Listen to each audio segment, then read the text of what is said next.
നമുക്കറിയാം, ഇസ്ലാമിനെ ആക്ഷേപിക്കാൻ വേണ്ടി, വിശുദ്ധ ഖുർആൻ അവഹേളിക്കാൻ വേണ്ടി ഖുർആൻ പഠിക്കുന്ന ആളുകളുണ്ട്. അവരിൽ പലരും പിന്നീട് മുസ്ലിമീങ്ങളായി തീരുന്ന അവസ്ഥ നമ്മൾ കണ്ടതുമാണ്. കാരണം വിശുദ്ധ ഖുർആൻ മനുഷ്യന്റെ ചിന്തകളെ തട്ടിയുണർത്തുകയാണ്.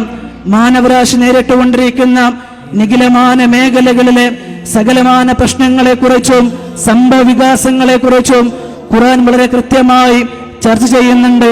എന്തിനധികം, ഊഷരഭൂമിയിൽ ഊഷരഹൃദയം പേറി ജീവിച്ച, ഒട്ടകത്തിന്റെ കടിഞ്ഞാണും പിടിച്ച് ഒട്ടകത്താൽ നയിക്കപ്പെട്ടൊരു സമൂഹം. ആ സമൂഹത്തോട് വിശുദ്ധ ഖുർആൻ ചോദിക്കുന്നുണ്ട്, മനുഷ്യരെ, അഫലാ യൻദുറൂന ഇലൽ ഇബ്ലി കൈഫ ഖുലിഖത്, ഒട്ടകത്തെ കുറിച്ച് നിങ്ങൾ ചിന്തിക്കുന്നില്ലേ? മരുക്കപ്പൽ എന്ന പേരിൽ ഇന്നറിയപ്പെടുന്ന ഒട്ടകത്തിന്റെ സഞ്ചാരപഥത്തെ കുറിച്ച്, എങ്ങനെയാണ് കള്ളിച്ചെടിയിലെ മുള്ളു തറക്കാതിരിക്കാൻ ഒട്ടകത്തിന്റെ മേൽചുണ്ട് രണ്ടായി പിളർന്നു പോയത്? അതുപോലെ തന്നെ ഒട്ടകത്തിന്റെ സവിശേഷത എന്ന് പറയുമ്പോൾ 2 കിലോമീറ്ററുകൾക്കപ്പുറമുള്ള ജലാശയത്തിന്റെ അടയാളം എങ്ങനെയാണ് ഇപ്പുറം നിന്നുകൊണ്ട് ഒട്ടകം മനസ്സിലാക്കുന്നത്?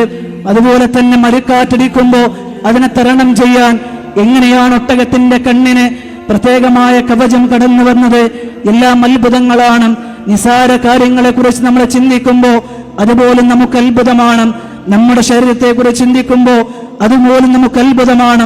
നമ്മുടെ വിരലടയാളം, മരിച്ചുപോയ കോടാനുകോടി മനുഷ്യർ, ഇന്ന് ജീവിച്ചുകൊണ്ടിരിക്കുന്ന 800 കോടിയോളം മനുഷ്യർ, ഇനി വരാനിരിക്കുന്ന മനുഷ്യർ, അവരുടെ ആരുടെയും വിരലടയാളവും എന്റെ വിരലടയാളവും തുല്യമാകുന്നില്ല എങ്കിൽ അവരാരുടെയും വിയർപ്പിന്റെ ഗന്ധവും എന്റെ വിയർപ്പിന്റെ ഗന്ധവും വ്യത്യസ്തമാണ് എങ്കിൽ, ഒരു ബാർബർ ഷോപ്പിൽ വെട്ടിയിട്ട മുടികൾക്കിടയിൽ DNA ടെസ്റ്റുമായി എന്റെ മുടി വേർതിരിക്കാൻ എനിക്ക് സാധിക്കുമെങ്കിൽ, അത്രയേറെ സവിശേഷതകളും പ്രത്യേകതകളും നിസാരമായ കാര്യങ്ങളെ കുറിച്ച് ചിന്തിക്കുമ്പോൾ, പഠിക്കുമ്പോൾ മനസ്സിലാക്കാനും തിരിച്ചറിയാനും നമുക്ക് സാധിക്കുമെന്നുള്ളതാണ്.